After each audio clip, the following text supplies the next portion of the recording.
कहानी शांति की खोज। बहुत समय पहले जापान के एक छोटे गांव में ताइशो नाम का एक युवक रहता था। ताइशो बचपन से ही बहुत संवेदनशील था। वह सवाल पूछता, चीजें गहराई से महसूस करता और अक्सर अपने माता पिता से प्यार और समझ की उम्मीद करता था। लेकिन उसके माता पिता व्यस्त, कठोर और भावनात्मक रूप से अलग थे। वो अक्सर कहते, इतना सोचता क्यों है, मर्द बन, कमजोर नहीं बनना चाहिए। ताइशो धीरे धीरे खुद से कटने लगा। उसे लगने लगा कि शायद उसमें ही कोई कमी है। एक दिन वह गांव छोड़कर पहाड़ों की ओर निकल पड़ा, एक प्रसिद्ध ज़ेन मठ की ओर, जहां एक बुद्धिमान गुरु रहते थे, गुरु केंशो। जब वह पहुंचा तो उसने गुरु के सामने सिर झुकाकर कहा, गुरुजी, मुझे मेरे अपने माता पिता नहीं समझते। वे कहते हैं कि मैं गलत हूँ। क्या सच में मैं गलत हूँ? गुरु केंशो ने उसकी ओर देखा और बस मुस्कुरा दिए। कल सुबह नदी के किनारे मिलो, उन्होंने कहा। अगली सुबह ताइशो गुरु के पास पहुंचा। गुरु के हाथ में एक भारी पत्थर था।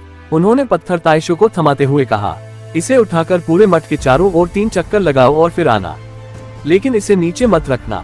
ताइशो ने पत्थर उठाया। पहला चक्कर किसी तरह पूरा हुआ, दूसरे में कंधे दुखने लगे और तीसरे में उसकी सांसें फूल गईं।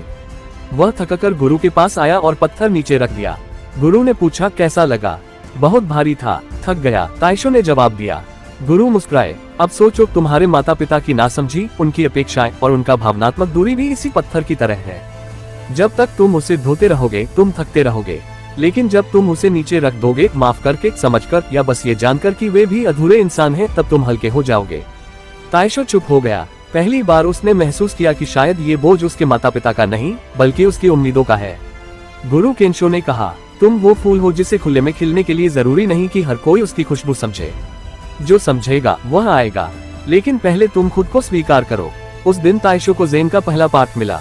सच्चा अपनापन बाहर नहीं, भीतर से आता है। वो मठ में कुछ साल रहा, ध्यान किया, सेवा की और अंततः अपने दिल के जख्मों को खुद ही सहलाया। जब वह वापस गांव लौटा तो उसके माता पिता वही थे, पर अब ताइशो बदल चुका था।